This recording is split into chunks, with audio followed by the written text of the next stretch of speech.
अस्सलाम वालेकुम। उम्मीद है कि आप लोग ठीक होंगे। इस वीडियो में हम देखेंगे कि हम वर्डप्रेस को जो है वो इंस्टॉल किस तरह करते हैं। सर्वर के ऊपर इंस्टॉल किस तरह करते हैं अगर आपने लाइव वेबसाइट के ऊपर जो है वो उसको चलाना हो, और दूसरे नंबर पे आप उसको अगर ऑफलाइन अपने लैपटॉप के ऊपर ही चलाना चाहते हैं तो उसको आप जो है वो किस तरह जो है वो इंस्टॉल कर सकते हैं। तो इस वीडियो के अंदर आपको दो टूल्स का जो है वो मैं इस्तेमाल करूंगा। सबसे पहला जो टूल है वो है जैम्प। अब जैम्प क्या है? जैम्प आपको दो चीज़ें प्रोवाइड करता है, एक आपको सर्वर प्रोवाइड करता है और दूसरे नंबर पे आपको PHP माई एडमिन मतलब कि माई एसक्यूएल डेटाबेस प्रोवाइड करता है। माई एसक्यूएल डेटाबेस को आप यूज़ करके जो है वो आप डेटाबेस क्रिएट करते हैं, और अपाचे जो है सर्वर जिसको हम कहते हैं उसको यूज़ करके आप अपने ही लैपटॉप का एज अ सर्वर ट्रीट करते हैं, और आप अपना जो टेस्टिंग है बैकएंड की वेबसाइट की वो आप कर सकते हैं। चूंकि वर्डप्रेस की जो वेबसाइट है उसमें फ्रंट एंड और बैक एंड दोनों बना हुआ होता है और आपने सिर्फ उसको इस्तेमाल करना होता है, तो उसके लिए हमें सर्वर और डेटाबेस की भी ज़रूरत पड़ती है। तो आपको सबसे पहले एक फाइल की ज़रूरत पड़ेगी, जो मैंने आपको इस वीडियो के लिंक में उसका जो है वो दे दिया है। तो आप उस लिंक से उस फाइल को डाउनलोड कर लें, तो ये फाइल आपके पास जो है वो जिप के सूरत में आपके पास आएगी। तो सबसे पहला स्टेप है कि आप इस फाइल को लेफ्ट क्लिक करें, और लेफ्ट क्लिक करके आपने इसको एक्सट्रैक्ट हेयर का ये ऑप्शन आएगा, इसको आपने क्लिक कर देना है। तो ये जब आप एक्सट्रैक्ट हेयर करेंगे तो आपके पास एक फोल्डर की सूरत में ये एक वर्डप्रेस की जो वेबसाइट है वो आ जाएगी। तो जैसे ही इसकी एक्सट्रैक्शन कंप्लीट होगी तो आपको मैं जो है वो अगला स्टेप बता दूंगा। तो सर्वर के ऊपर वर्डप्रेस की वेबसाइट को इंस्टॉल करने के लिए भी आपको दो चीज़ों की ज़रूरत पड़ती है। एक वो डोमेन है जो आप परचेज करते हैं, कोई भी आप अपने नाम से भी वो डोमेन जो है वो परचेज कर सकते हैं, और दूसरे नंबर पे उसके लिए एक होस्टिंग की ज़रूरत भी पड़ती है। अब होस्टिंग क्या है? जिस तरह अब जैसा कि ये ऑफलाइन में हम बहुत सारी चीज़ों को देख चुके हैं, करंट ऑपरेशन को भी हमने देखा है, तो उसको चलाने के लिए हमें जो है वो सर्वर की ज़रूरत पड़ी थी, जो हम अपाचे का यूज़ करते थे, जो हमें जैम प्रोवाइड करता था। अगर आपने वेबसाइट को ऑनलाइन चलाना है तो आपको ऑनलाइन भी एक सर्वर की ज़रूरत पड़ती है, जो आपको मुख्तलिफ कंपनीज प्रोवाइड करती हैं, जिस तरह गूगल है, माइक्रोसॉफ्ट है, और भी बहुत सारी कंपनीज हैं जो सर्वर की सहूलत जो है वो हमें देती हैं। तो आपको ऑनलाइन अगर वेबसाइट आपने वर्डप्रेस की चलानी है तो आपको डोमेन और होस्टिंग की जो है वो ज़रूरत पड़ेगी। तो ऑफलाइन चलाने के लिए आपको मैंने इसका बता दिया है कि ऑफलाइन चलाने के लिए आपको जैम्प की ज़रूरत पड़ेगी, और नोटपैड अगर आप कहीं पे हमें अगर चेंज करना पड़ गया तो फिर हमें नोटपैड प्लस प्लस या कोई भी आप अपनी मर्जी का जो एक टेक्स्ट एडिटर है वो आप इस्तेमाल कर सकते हैं। तो ये दो इंस्टॉलेशन मैं आपको इस वीडियो में जो है वो करवाना बताऊंगा। तो सबसे पहले आपने जैम्प को जो है वो जो सबसे पहली रिक्वायरमेंट है वर्डप्रेस को चलाने की, वो जैम्प को ओपन करके आपने दो चीज़ों को स्टार्ट कर लेना है, एक अपाचे और एक माई एसक्यूएल।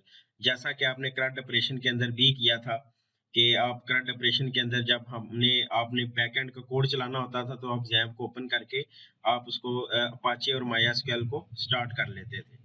तो जैम्प को अगर आपने डाउनलोड करना है तो जैम्प को डाउनलोड करने का लिंक भी इस वीडियो के डिस्क्रिप्शन में मौजूद है, क्योंकि जैम्प के बगैर ये वर्डप्रेस का जो एक सॉफ्टवेयर है, टूल है, वो उसके बगैर नहीं चलेगा। तो जैम्प को आपने मस्ट जो है वो डाउनलोड करके इंस्टॉल कर लेना है। सारी आपने उसका पाथ चेंज नहीं करना। फॉर एग्जांपल जब आपसे वो पहले तो एक ओके का ऑप्शन आएगा, उसको आपने क्लिक करना है, फिर उसके बाद आपको बिल्कुल भी पाथ चेंज करने की जरूरत नहीं है। आपने सिर्फ नेक्स्ट को क्लिक करते जाना है और वो सारा आपका जैम्प जो है वो इंस्टॉल हो जाएगा। अगर आपकी लोकल डिस्क सी के अंदर स्पेस कम है तो आप उसको दूसरी डिस्क में जरूर आप इंस्टॉल करें, मगर उसका पाथ जो है वो आपने करेक्ट रखना है। तो अगर आप पाथ करेक्ट नहीं रखेंगे तो आपका जैम्प जो है वो ठीक तरीके से नहीं चलेगा। अब ये जो जिप की फोल्डर है उसका मैंने एक फाइल जो है वो एक्सट्रैक्ट हो चुकी है। तो अब इस फाइल को कट करके वही जिस तरह हमने करंट ऑपरेशन में किया था कि लोकल डिस्क सी में जाना है, अब जिस तरह मैंने आपको एक फाइल दिया था उसी तरह ही वर्डप्रेस का भी सेम टू सेम वही प्रोसीजर है। तो आपने लोकल डिस्क सी में जाना है। लोकल डिस्क सी में जाने के बाद एक जैम्प का फोल्डर इधर आएगा, आपने इस फोल्डर को क्लिक करना है और उसके अंदर एच डी डॉक्स का फोल्डर होगा। तो ये फोल्डर सारे तब आएंगे जब आप जैम्प को इंस्टॉल कर लेंगे। तो यहाँ पे आप आके आपने इसको इस फोल्डर को पेस्ट कर देना है, तो ये सारी फाइल जो हैं इस फोल्डर के अंदर आ जाएंगी। तो इसको करने के लिए आपको जैम्प की जरूरत पड़ेगी। जैम्प पहले इंस्टॉल करना है, पहले उसको स्टार्ट कर लेना है, अपाचे को भी और डेटाबेस को भी। फिर उसके बाद आपका जो ये फोल्डर है अच्छे से इधर जो है वो एक्सट्रैक्ट हो जाएगा। तो अब आप देख सकते हैं कि इस htdocs के अंदर एक वर्डप्रेस का फोल्डर जो है वो आ चुका है। अब आप इस फोल्डर को अपनी मर्जी से कोई और नाम भी दे सकते हैं, ये आपके ऊपर जो है वो डिपेंड करता है। तो अब मैंने जैम्प को स्टार्ट किया हुआ है। तो ये दो रिक्वायरमेंट पूरी करने के बाद आपने अपने जो है वो लोकल गूगल क्रोम को ओपन कर लेना है। जब आप गूगल क्रोम को ओपन करेंगे तो इधर आपने लिखना है लोकल होस्ट। अब लोकल होस्ट क्यों लिखते हैं, क्योंकि अब मेरा अपना ही लैपटॉप जो है वो एज अ सर्वर मैंने बनाया हुआ है, तो लैपटॉप अपने ही लैपटॉप को एक्सेस करने के लिए लोकल होस्ट लिखते हैं। आगे उसी तरह उस फोल्डर का नाम वर्डप्रेस, क्योंकि मैंने अब नाम चेंज नहीं किया, मैंने वर्डप्रेस ही उसका नाम रखा हुआ है। अगर आप अपना नाम चेंज करते हैं उस फोल्डर का तो फिर आपने वही नाम रखना है जो आप उसको जिस नाम से आप उसको चेंज करेंगे। तो आपके पास जो सबसे पहला जो स्टेप आएगा वो ये आएगा। इसका मतलब है कि आपका जो वर्डप्रेस है वो इंस्टॉल हो चुका है। अब अगली वीडियो में मैंने फुल फ्लैज यहाँ से मैं अगली वीडियो को स्टार्ट कर रहा हूँ। तो क्योंकि इससे बाद जो वाले जो सारे स्टेप्स हैं वो मैंने आपको दिखा दिए हैं। उस अगली वीडियो में मैं लाइव सर्वर के ऊपर जो है वो वर्डप्रेस चलाऊंगा। तो इसलिए आपको मैंने बैकएंड पे किस तरह चलाना है वो मैंने तरीका बता दिया है। अब ये इंग्लिश लैंग्वेज हमने सेलेक्ट की और सबसे पहले वो अब देखें लाइव सर्वर के लिए हमें डेटाबेस तो इंस्टॉल करनी नहीं पड़ेगी, क्योंकि ये वाला जो स्टेप है ये ऑलरेडी हम उसके जो है वो सर्वर जो है हमें परफॉर्म करके दे देता है, क्योंकि वो रेडी टू यूज वर्डप्रेस होती है तो वो डेटाबेस पहले ही क्रिएट हो जाता है। जबकि ऑफलाइन के अंदर आपको डेटाबेस सारी खुद क्रिएट करनी पड़ेगी। तो आपने लेट्स गो के ऊपर क्लिक करना है। तो ये वाली जो सारी चीजें हैं ये आप को लिखने के से पहले एक और काम करना है। वो काम ये है कि आपने इधर लिखना है local host php my admin, क्योंकि हमें जो है वो वेबसाइट डेटाबेस बनाने के लिए php my admin को ओपन करना पड़ेगा। और php my admin तभी ओपन होगा जब हमारा जो जैम्प है वो उसके अंदर जो MySQL है वो रन हो रहा होगा। तो इसके बगैर जो है वो आपका local host php my admin open नहीं होगा। तो इसके अंदर जो हमारी रिक्वायरमेंट है कि डेटाबेस का नेम बताएं, डेटाबेस का यूजर नेम बताएं, डेटाबेस का पासवर्ड बताएं। होस्ट तो वही रहेगा, टेबल प्रीफिक्स आप अपनी मर्जी से चेंज कर सकते हैं। अब हम इसकी एक डेटाबेस क्रिएट करेंगे। आप अपनी मर्जी से डेटाबेस का कोई भी नाम आप रख सकते हैं। ये जैसे ही आपका local host php my admin open होगा तो आपने इस न्यू के बटन के ऊपर क्लिक करना है।